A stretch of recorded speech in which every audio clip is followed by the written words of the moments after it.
जब से सुना है खुशी दूना है, आज बहुजन प्रोडक्ट बड़ा काम किया। परम पूज्य बोधिसत्व बाबा साहब डॉक्टर भीमराव अंबेडकर जी एवं सामाजिक क्रांति के अग्रदूत महात्मा ज्योतिबा फुले, आरक्षण के जनक छत्रपति साहूजी महाराज जी, पेरिया रामास्वामी नायकर जी, नारायण गुरु जी, संत रैदास जी, बाप से एवं बहुजन नायक के जन्मदाता माननीय काशीराम साहब जी के चरणों में श्रद्धा का सुमन अर्पित करता हूँ। हमारे बहुजन समाज के हर संगठन, हर नेता मंच पर खड़ा होकर ये बोलते हैं कि हम बहुजन समाज के लोगों को भारत का हुक्मरान बनाना चाहते हैं।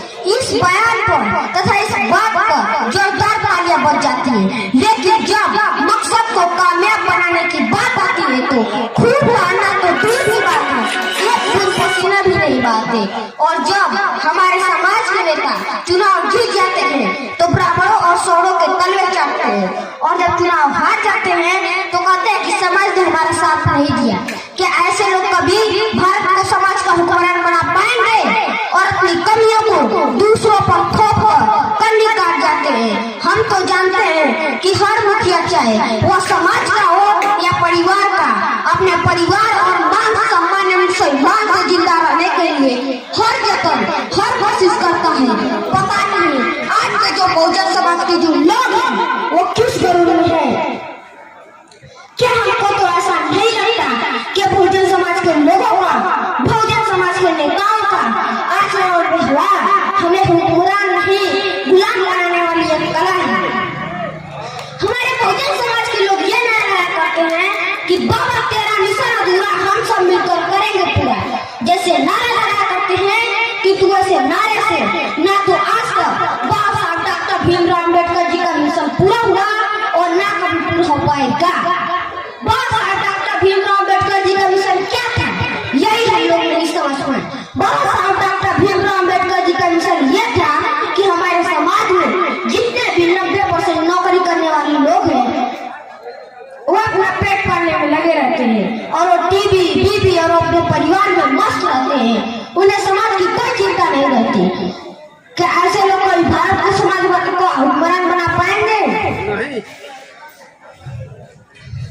बस एक बार की बात है, महात्मा ज्योतिबा फुले के दोस्त ने महात्मा ज्योतिबा फुले को न्योता दिया कि मित्र हमारे शादी में आना है। ज्योतिबा फुले अपने ब्राह्मण मित्र की शादी में गए और जब उसके घर गए तो वहाँ पहले से मौजूद उस दोस्त के परिवार और रिश्तेदार बैठे हुए थे। परिवार और रिश्तेदारों के बीच से होते हुए वे अपने दोस्त के पास पहुंचे। परिवार और रिश्तेदारों ने किसी पर भेंट रखी कि हमारे यहाँ एक माली का बेटा, एक अछूत का बेटा हमारे शादी में आया है, वो यहाँ आकर के अपवित्र कर रहा है, वो अशुद्ध कर रहा है। उन्होंने तुरंत बरात रोक करके पूजे को अपमानित करने का काम किया, वो दुत्कारने का काम किया और यह कहने का काम किया कि या तो तुम इस मालिक के बेटे को अछूत के बेटे को ले जाओ या हम पूरे परिवार को ले जाओ। वह व्यक्ति यानी जिसकी शादी थी वह धर्म संकट में पड़ गया। उसने सोचा मैं अपने दोस्त को न्योता पर बुलाया हूँ, अगर इसे दुत्कारता हूँ, हटाता हूँ तो एक दोस्त को कलंक लगेगा। यदि उसकी ओर देखता हूँ तो मेरा परिवार, मेरा समाज छोड़कर चला जाता है। वो अपने दोस्त को न देखकर अपने समाज को देखता है। अपने समाज के मोह में महात्मा ज्योतिबा फुले को दुत्कार कर अपमानित करके वहाँ से हटा दिया जाता है। तो बोधिसत्व बाबा साहब डॉक्टर भीमराव अंबेडकर जी ज्योतिबा फुले को दुत्कार कर अपमानित करके वहाँ से हटा दिया जाता है। और हटने के बाद महात्मा ज्योतिबा फुले को ग्लानि हुआ, हृदय विदारक कष्ट हुआ कि जो दोस्त अपने दोस्त की शादी में नहीं जा सकता, अपने मित्र की शादी में नहीं जा सकता, वहाँ से अपमानित हो सकता है।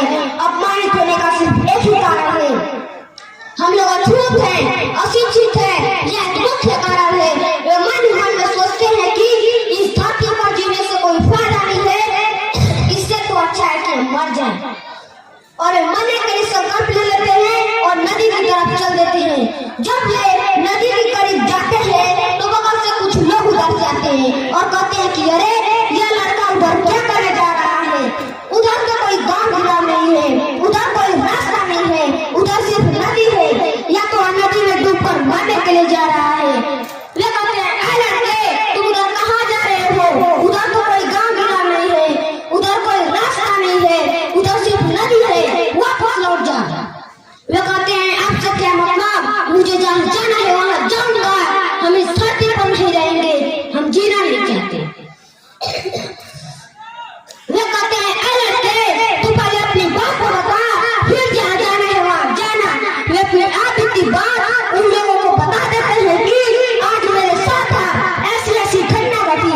अपनी घटना को बताने के बाद उन लोगों ने कहा तू तो बहुत बड़ा कायर दिखता है, तू तो अपने को मन से दिल से कमजोर दिखता है।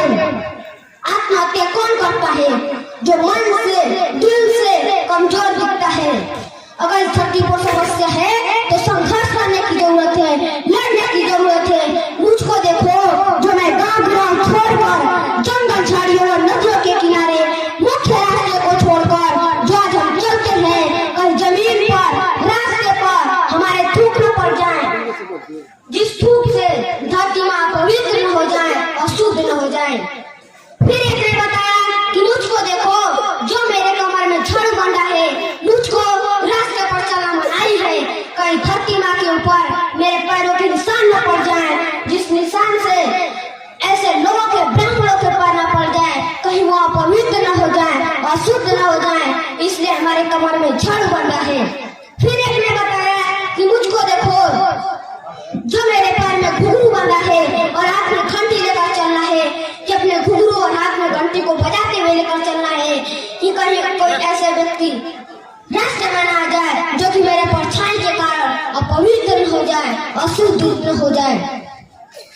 इन तीनों लोगों की बात को जब महात्मा ज्योतिबा फुले ने सुना और इन तीनों लोगों ने फुले से कहा नहीं, तुम्हारे साथ जो हुआ है इसका संघर्ष करके इसका निदान करना होगा, नहीं तो तुम्हारे जैसे तमाम लोग इस धरती पर है, मरते रहेंगे, मर जाएंगे, आगे आने वाली पीढ़ी भी मरेगी, मरने से कोई फायदा नहीं है, मरना तो एक ही दिन है।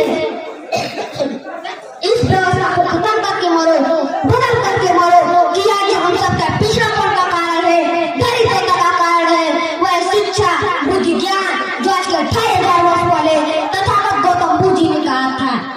जब महात्मा ज्योतिबा फुले और महात्मा सावित्रीबाई फुले स्कूल में पढ़ाना शुरू कर दिए और जब घर लौट कर गए तो देखते हैं कि कुछ लोग उनके पिता को ले जाकर के भड़का रहे हैं कि तुम्हारे बेटा और बहू ये तो अनर्थ कर रहे हैं, ये तो पाप कर रहे हैं। तो उन्होंने पूछा क्या पाप कर रहे हैं, उन्होंने कहा ये छोटे छोटे अछूत बच्चों को पढ़ा रहे हैं, ये तो धर्म भ्रष्ट कर देंगे, ये तो सब बर्बाद हो जाएगा। तो पिताजी नाराज हो गए। पिताजी ने ज्योतिबा फुले से कहा कि तुम्हें काम बंद कर दो। ज्योतिबा फुले ने कहा मैं तो शिक्षा दे रहा हूँ, इससे घर कैसे भ्रष्ट होगा भाई, हम तो अपने बेटे बेटियों को पढ़ा रहे हैं। तब उनके पिताजी ने कहा या तो तुम्हें काम करना बंद कर दो वरना घर छोड़ दो। महात्मा ज्योतिबा फुले और माता सावित्रीबाई फुले की जगह हम और आप होते तो क्या करते? एक बार सोच के बताओ, ज्योतिबा फुले और माता सावित्रीबाई फुले ने क्या कहा कि हम शिक्षा देना बंद नहीं करेंगे, हम आपका घर जरूर छोड़ सकते हैं, और वो घर छोड़कर चले गए और स्कूल और विद्यालय खोला। माता सावित्रीबाई फुले के ऊपर मैला फेंका गया, कचरा फेंका गया, वे 2 साड़ी लेकर घर से निकलती थी, एक विद्यालय में ले जाकर के बुलाती थी और बच्चों को पढ़ाती थी और कविता लिखती थी कि मेरे ऊपर गोबर फेंके गए और मैं उनके दिमाग का गोबर ठीक करने के लिए विद्यालय में शिक्षा देती चली गई। आज भी जो लोग कल माता सावित्रीबाई फुले के ऊपर गोबर फेंकते थे, आज वही लोग गोबर में विज्ञान देखते हैं। बताइए सच बात है कि नहीं? अरे भाई हमें पढ़ने दो, हमें पढ़ने का अधिकार चाहिए। दूसरी चीज अगर आपको जरूरत है वो किसकी? संविधान की। हम मनुष्य हैं और हम सभी बराबर हैं, हम सभी बराबर हैं, हमें किसी से डरा नहीं, धर्म से डरा नहीं, और डर के मारे आप धर्म मानते हो। एक लड़का था, वह खजूर के पेड़ पे चढ़ गया। जब वो खजूर के पेड़ पर से नीचे देखा तो उसे डर लगने लगा। उसने कहा हनुमान जी अगर हम सही सलामत नीचे उतर जाएं तो 1 किलो लड्डू आपको चढ़ा देंगे। थोड़ा अपना विश्वास मिला, आधा उतर गया। आधा उतरने के बाद कहा हनुमान जी तनख्वाह मिली नहीं है, नौकरी छूट गई है कोरोना के कारण, बिजनेस चल नहीं रहा है, इसलिए 250 ग्राम पाव भर लड्डू आपको चढ़ा देंगे, आप उठने में खुश रहेगा। और ऐसा करते करते जब वो आदमी नीचे जमीन पर पड़ा तो कान पकड़ के उठक बैठक कर रहा है कि हनुमान जी आप तो भगवान हो, आज से ना तो पेड़ पे चढ़ूंगा और ना लड्डू चढ़ाऊंगा। तो जो कान है ये कान कैसे बनता है, मुक्ति किसमें मिलेगी? शिक्षा से। एक आदमी बहुत परेशान था, पंडित जी आज ने कहा तुम्हारा शरीर बड़ा ठीक नहीं लग रहा है। उसने कहा हवन करा दो, कितने पैसे देगा? तो बोला 1 लाख रुपया। तो कहा इतना पैसा नहीं हमारे पास। तो कहा 50,000 वाली हवन करा दो, उसमें मुक्ति मिल जाएगी। तो कहा 50,000 भी नहीं हो पाएगा। तो कहा कुछ दान दक्षिणा दे दो, उसमें मुक्ति मिल जाएगी। तो कहा 1 रुपया नहीं मेरे पास। पंडित जी खड़ा हुए बोले जब तेरे जेब में 1 रुपया नहीं है तो जा बेटा जा, शनि तेरा कुछ नहीं बिगाड़ेगा। ये बात किसी के खिलाफ है क्या? किसी के खिलाफ नहीं। अरे भाई अगर आपके जेब में पैसा है तो आपके ऊपर सारा कुछ डूब गए। अगर आपके पास पैसा नहीं है तो आपको कोई कुछ बिगाड़ पाएगा क्या? हाँ, फिर ये होगा कि आपको शिक्षा नहीं मिलेगी, रोजगार नहीं मिलेगा, चूल्हे नहीं जलेंगे, रोटी नहीं पकेंगी। और यह बात सबको जानने की जरूरत है। एक आदमी 4 आदमी को समझाए। और क्या समझाना है कि हम लोग हमारे पुरखे इस देश को बनाने वाले लोग हैं। बहुत साहब क्या कहते थे कि जितने वंचित शोषित जमात के लोग हैं वे लोग एकजुट हो जाए। एकजुट किसे होना है? एकजुट किसे होना है? जो मनुष्य को मनुष्य समझता है, जो इंसान को इंसान समझता है, जो जाति नहीं देखता, जो पैसा नहीं देखता,